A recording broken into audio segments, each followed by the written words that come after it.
जों बाथौ आश्रम हिसाबै जोंनिया गासै बाथौ आश्रम जथाया 2001 मायथाइनिफ्रायनो जों बेखौ दानानै गुबुन गुबुन जायगायाव गायसनजानाय बाथौ आश्रम फरायसालिफोरखौ ज' खालामना बाथौ आश्रम जथाय आफादनि जोहैनो गासै आश्रमफोराव समान केरिकुलामनि बिजाबफोरखौ जों बाहायबोदों आरो रोखोमसे बे केरिकुलामजोंनो जोङो आनजादफोरखौ सामलायबोदों आरो बेजों लोगोसे जोङो गुबुन गुबुन जायगायाव गोदान गोदान बाथौ आश्रमफोर गायसननाय आरो फेहेरनाय बे खामानिखौबो मावनो नाजाबोबाय थादों।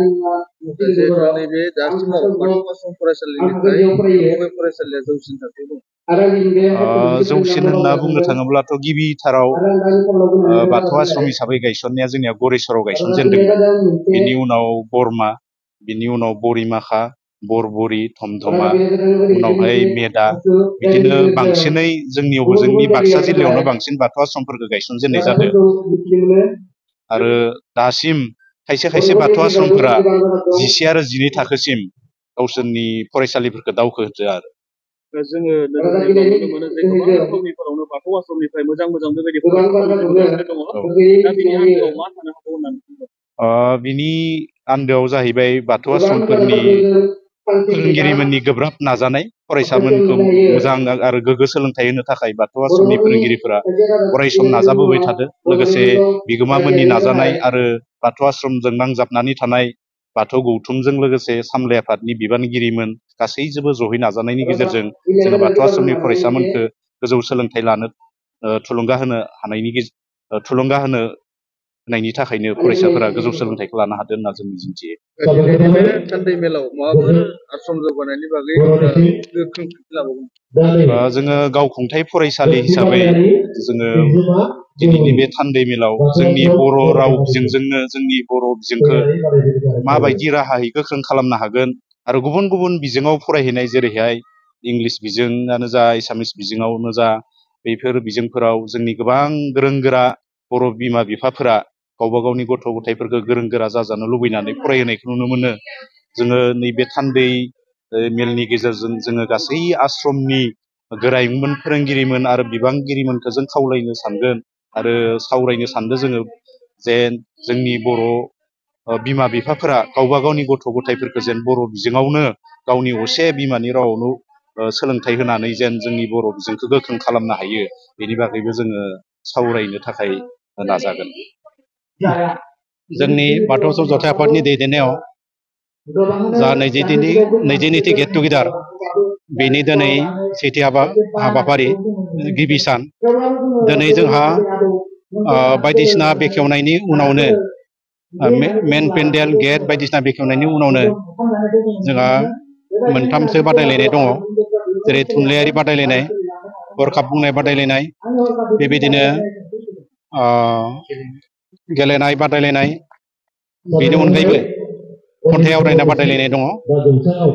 ओमफ्राय दिनै मोनाबिलियाव जोंहा थान्दै जथुम जागोन।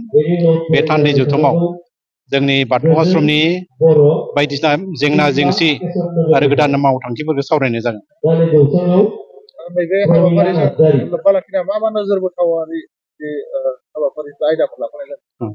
जों नैबे गेट टुगेदारजों लोब्बा लाखिनानै बायदिसिना बादायलायनायनि अनगायैबो जोंनि बाथौ आश्रमफोरखौ जों जौगाहोनो थाखाय माबायदि गोदान गोदान मावथांखि लायोब्ला जों गोदान फैबाय थानाय जेंनाफोरजों मोगा मोगि जानो हागोन, बेफोरनि सोमोन्दै जों थान्दै जथुमाव गुवारै सावरायनाय जागोन।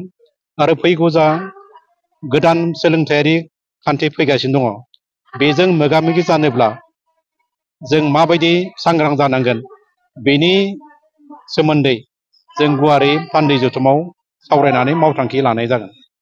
नोंथांमोननि बे हाबाफारियाव आलासि महरै जोंहा आलासि महरै दङ, जोंहा गेवलां मेलनि बेखेवगिरि हिसाबै दङ जोंहा बिटिआरनि CEM मानाव गेदेर प्रमद सारआ दङमोन, नाथाय बिथाङा फैनो हाया होननानै बुंदों।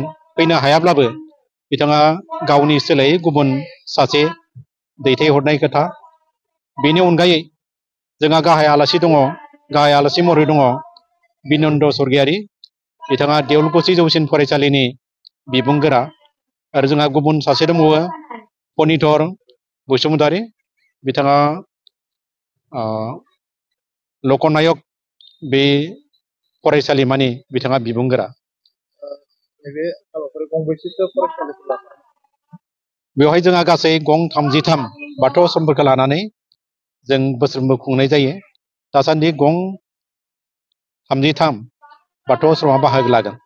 नैबे इंरान नैजिनै गेट टुगेदारनि गेजेरजों जोंनि गंफ्रोम बाथौ आश्रम फरायसालिनि मा मेसेज?